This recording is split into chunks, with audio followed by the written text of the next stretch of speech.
A paz do Senhor para todos. A nossa lição de hoje é a lição de número 7 do primeiro trimestre do ano de 2024, que tem por título o Ministério da Igreja. O texto áureo que se encontra em Efésios 4:11 nos diz: E ele mesmo deu uns para apóstolos, e outros para profetas, e outros para evangelistas, e outros para pastores e doutores. A verdade prática: os dons ministeriais foram dados com o objetivo de edificar a igreja e promover a maturidade de seus membros.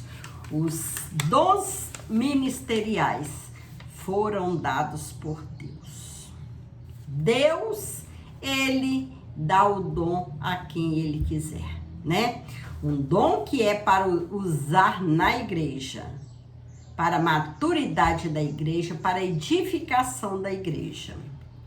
Nesta lição, veremos o ministério em suas diferentes funções e ofícios, bem como as qualificações que, biblicamente, são exigidas para o seu exercício. Primeiramente, mostraremos de modo bíblico: todo cristão exerce um ministério sacerdotal, que o habilita a ministrar diante de Deus. Nesse sentido, não há diferença entre o membro e a liderança.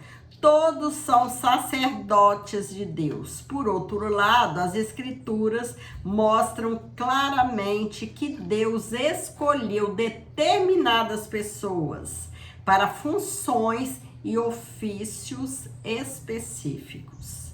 Esses ministros chamados por Deus têm a função de servir a igreja de Cristo e trabalhar no aperfeiçoamento dos santos.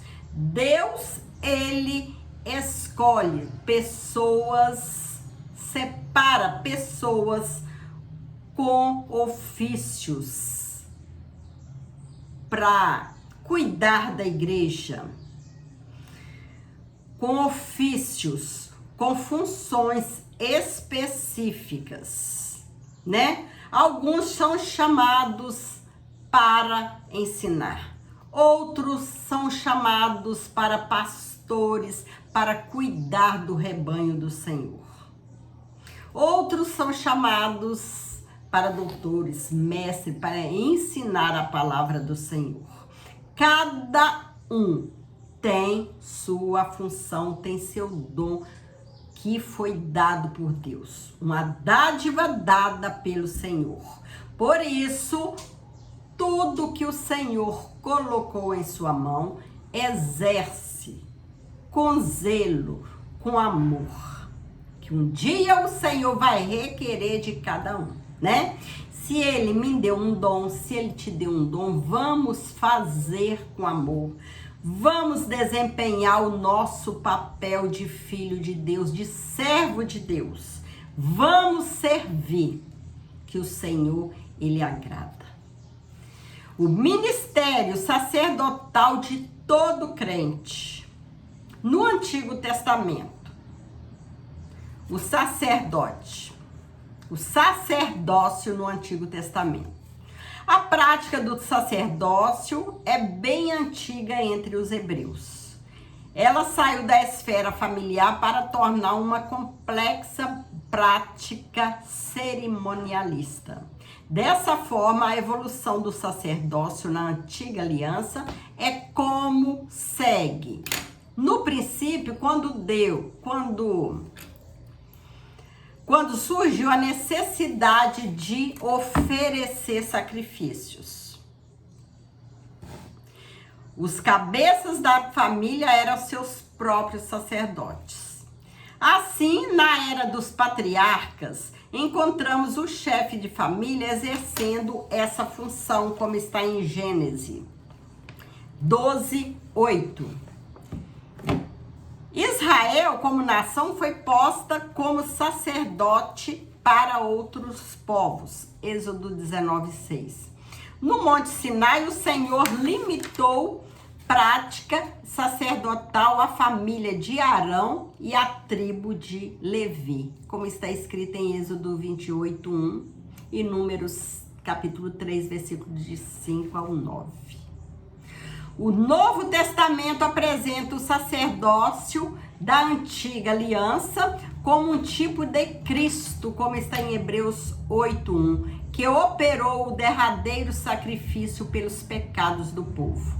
Assim, não mais uma família, tribo ou nação é detentora de sistema sacerdotal. Agora é a igreja que constitui o sacerdócio universal de todos os crentes. 1 Pedro 2,5. Logo, se debaixo da antiga aliança o sacerdote era um ministro do culto, agora sob a nova aliança, como sacerdotes, oferecemos o próprio corpo em sacrifício vivo. A igreja, nós oferecemos nosso corpo vivo em sacrifício. Quando ministramos o louvor como fruto de nossos lábios, oferecemos o louvor, louvamos ao Senhor usando a nossa voz, usando os nossos próprios lábios, a nossa boca. Hebreus 13:15. Intercedemos pelos outros nas orações, pedidos. Nós estamos oferecendo sacrifício vivo ao Senhor. 1 Timóteo 2:1, Hebreus 10, versículo 19 e 20. Proclamamos as virtudes daquele que nos chamou das trevas para a maravilhosa luz. Né? Quando falamos do Senhor Jesus, que é o Senhor que salva, o Senhor é que liberta, o Senhor é que transforma o homem e leva para o céu. E mantemos comunhão direta com Deus. Hoje podemos falar diretamente com Deus. Não precisamos usar intermediário, né? A partir do momento que o Senhor morreu, ressuscitou, nós temos esse direito. Jesus nos deu esse direito. Quando ele se sacrificou ali na cruz, morreu, ressuscitou, nos dando esse privilégio de falar com Deus, de não ter mais intermediário como antigamente, né? No Velho Testamento, que somente os sacerdotes podiam chegar até Deus, oferecer sacrifícios a Deus por outras pessoas. No catolicismo romano, o sacerdócio é limitado à figura dos padres. Não há a função sacerdotal para os membros da igreja. Nesse caso, o Papa é considerado o vigário de Cristo na Terra. Por isso, cabe destacar aqui que é o resgate da doutrina bíblica do sacerdócio universal dos crentes, tal qual se encontra no Novo Testamento. Foi uma obra da Reforma Luterana do século XVI. Para o reformador alemão, qualquer cristão verdadeiro participa dos benefícios de Cristo e da igreja. A reforma pregou um retorno radical às Escrituras. Como bem definiu seu slogan no Sola Scriptura, somente a Escritura. Nas páginas das Escrituras Sagradas, podemos ver a grandeza dessa preciosa doutrina, né? Hoje, nós crentes que cremos em Jesus, que deixamos o pecado, deixamos aquela vida suja que outrora tínhamos para seguir Jesus e a cada dia nos esforçar para ir melhorando, né? Até o dia que Jesus vier buscar a tua igreja. Nós temos esse privilégio de conversar com Deus. Não precisamos de intermediário, como no Velho Testamento que precisava, né? De alguém, do sacerdote, oferecer sacrifício por causa dos pecados dos homens, né? Hoje nós oferecemos um sacrifício vivo ao nosso Deus. Aleluia. O ministério quíntuplo. O texto de Efésios 4:11 diz que Deus pôs na igreja apóstolos, profetas, evangelistas, pastores e mestres. Essa relação é descrita comumente como um ministério quíntuplo da igreja. O apóstolo é alguém enviado em uma missão, como está lá em Mateus 10:2. Alguns requisitos podem ser destacados para alguém ser um apóstolo. Testado com o Senhor Jesus, Atos 1, versículo 21 e 22. Ter sido uma testemunha da ressurreição de Jesus, Atos 1, 22. Ter visto o Senhor, Atos 9, versículo 1 ao 5. Ter operado sinais e maravilhas, 2 Coríntios 12, versículo 1 ao 5. Assim, no Novo Testamento, o apostolado pode ser visto mais como uma função do que um ofício. O profeta era alguém inspirado e autorizado para falar em nome de Deus. No Novo Testamento, o profeta exortava e consolava. Atos 15, 32. E trazia a revelação do futuro. Atos 11, versículo 27 e 29 ao 29. Contudo, a Escritura distingue o ministério do profeta do dom da profecia. Assim, somente alguns são chamados para ser profetas. Efésios 4:11. Enquanto todos poderiam exercer o dom da profecia. 1 Coríntios 14, versículos 5 e 31. Evangelista é alguém cujo ministério é centrado na salvação das almas. Atos 8, 5, 21, 8. Pastores e mestres. O pastor possui a função de apacentar, de cuidar do seu rebanho.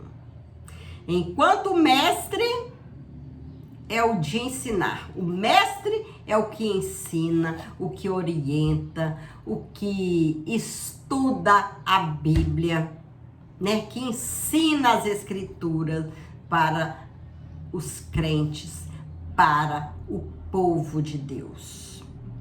Romanos 12, 7.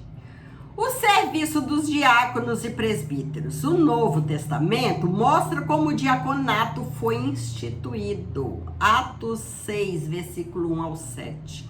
O sentido do verbo diaconel é servir e ocorre 37 vezes ao longo do Novo Testamento. Esse significado aparece em Atos 6, 2. Da mesma forma, o substantivo grego diaconia ocorre 34 vezes no Novo Neotestamentário. Ele também aparece com esse sentido de servir em Atos 6:1. À luz do contexto de Atos 6, observamos o diaconato era um serviço dedicado à esfera social da igreja.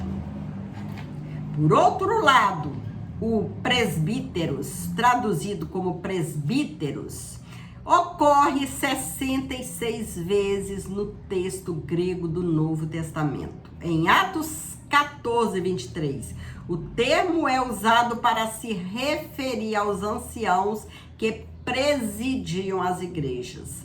Esse mesmo sentido é usado por Lucas em Atos 20, 17, quando Paulo se encontra com os presbíteros de Éfeso. Dessa forma, o presbítero era alguém que supervisionava, presidia ou ainda exercia alguma função pastoral. As qualificações para o ministério. Qualificações de natureza moral. O apóstolo Paulo expõe as qualificações para o exercício ministerial nas suas cartas pastorais. 1 Timóteo 3, versículo 1 ao 15. Aqui listamos apenas algumas delas, né? Que são características que a pessoa precisa ter para ser separado, né? Como o presbítero, como o diácono. Não apegado ao dinheiro, ou seja, a pessoa não pode ser avarenta. 1 Timóteo 3:3. Ser irrepreensível. 1 Timóteo 3:2. Ou seja, alguém que não possua nenhuma acusação válida. O que não significa ausência de pecado, mas uma vida pessoal ilibada, acima de qualquer acusação legítima e de algum escândalo público. A pessoa tem que ser uma pessoa bem reta, né? Ser reta, não ter acusação, não servir de escândalo para outro. É uma pessoa que anda na retidão do Senhor, que zela pelo seu nome, que zela pelo seu valor moral. Qualificações da natureza social. Ao longo das cartas pastorais, verificamos também a necessidade de qualificações de natureza social, tais como: o aspirante ao ministério não pode ser soberbo, isto é, não pode ser arrogante e nem orgulhoso. Tito 1:7. Uma pessoa difícil de conviver socialmente, né? Como pode ser um obreiro, alguém em frente à igreja, né? Ser difícil a convivência com ele, né? Sendo que ele está ali para servir a igreja, para ensinar a igreja, para cuidar da igreja. Alguém que, devido à sua soberba, mantém-se obstinado em sua própria opinião. Não ouve a opinião dos outros. Age com teimosia e arrogância. O aspirante também não pode ser irascível. Não ouve conselhos, não ouve quando está errado, não aceita ser repreendido, não quer consertar, né? Não quer mudar, não quer ser diferente. Ele é truculento, violento, aquele que possui um temperamento mais colérico. Não pode. Uma pessoa que não pensa duas vezes antes de agir de forma descontrolada contra o outro, desqualifica-o para ser ministro do Senhor, né? Como pode ser colocado uma pessoa à frente do trabalho, uma pessoa arrogante, uma pessoa que não tem controle próprio, descontrolada, para ajudar a cuidar da igreja do Senhor, né? Uma pessoa que não sabe ouvir, uma pessoa que para ela tudo ela que acerta, né? Que os outros tá errado. Quando ela erra, não aceita ser repreendida. Essa pessoa está desqualificada para ser ministro do Senhor. Qualificado para o ministério. O homem para ser qualificado para o ministério. De acordo com as cartas pastorais, podemos afirmar que há qualificações claras para o exercício do ministério da Igreja de Cristo. Nesse sentido, os ministros do corpo de Cristo têm como requisitos inegociáveis para o exercício do ministério as qualificações morais e sociais conforme estudados aqui, né? A pessoa precisa andar em retidão, zelar pela palavra do Senhor, dar bom testemunho, saber ouvir e ter prazer de fazer a obra do Senhor, ter prazer de ajudar a igreja do Senhor, de ajudar a cuidar, de zelar pela igreja do Senhor. Chegamos ao final da lição de hoje. Nessa lição, vimos o ministério sob diferentes aspectos. Vimos que a doutrina do sacerdócio universal dos crentes é inteiramente bíblica. Todo crente tem o privilégio de apresentar a si mesmo e a outros diante do Senhor, né? Nós temos esse privilégio graças ao nosso Senhor Jesus, que veio, sofreu, morreu, ressuscitou para nos dar esse privilégio, né? De poder nos apresentar a Jesus e apresentar também os outros, né? Pedir, orar a favor dos outros, interceder a favor dos outros. Jesus nos deu esse privilégio, sem a necessidade de mediadores terrenos, né? Vimos também que Deus pôs na igreja alguns para o exercício de determinadas funções específicas, né? Chamou uns para ser pastores, chamou outros para ser mestres, chamou outros para ser doutores. Cada um foi chamado por Deus, né? Isso tudo para fazer a obra, para cuidar da igreja do Senhor aqui na terra. Vimos também que Deus pôs na igreja alguns para o exercício de determinadas funções específicas. Esses ministérios devem ser vistos como dons de Deus à igreja, né? Vemos na nossa igreja, cada um foi chamado para determinada função. Temos dirigente do ciclo de oração, dirigente de jovem, dirigente de adolescente, crianças, né, outros conjuntos. Temos secretários, temos tesoureiros, regentes, aqueles que ficam à frente, né, ensinando o conjunto, cantar, louvar ao Senhor, colocando hinos para louvor ao Senhor, para louvar. Temos os professores que foram ensinados para ministrar a palavra do Senhor, para ensinar a palavra do Senhor.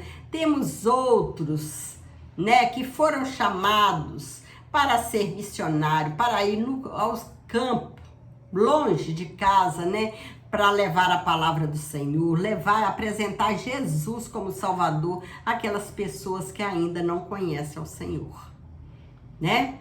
Então, cada um tem a sua função, né? O que nós temos que fazer é zelar, é cuidar, né?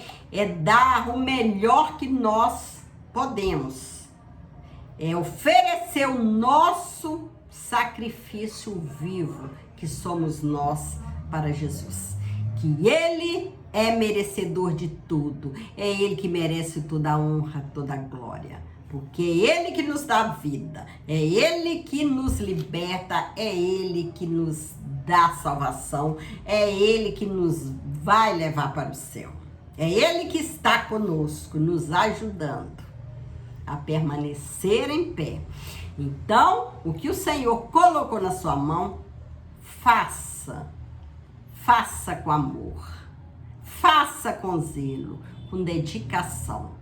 Porque um dia o Senhor vai requerer de mim, vai requerer de você tudo aquilo que Ele colocou em nossas mãos. né? Que o Senhor possa continuar nos ajudando, nos abençoando, que nós possamos continuar com esse amor pela obra, né? Fazendo a obra do Senhor, até que o Senhor venha. Fique com Jesus e que Jesus nos abençoe grandemente. Amém.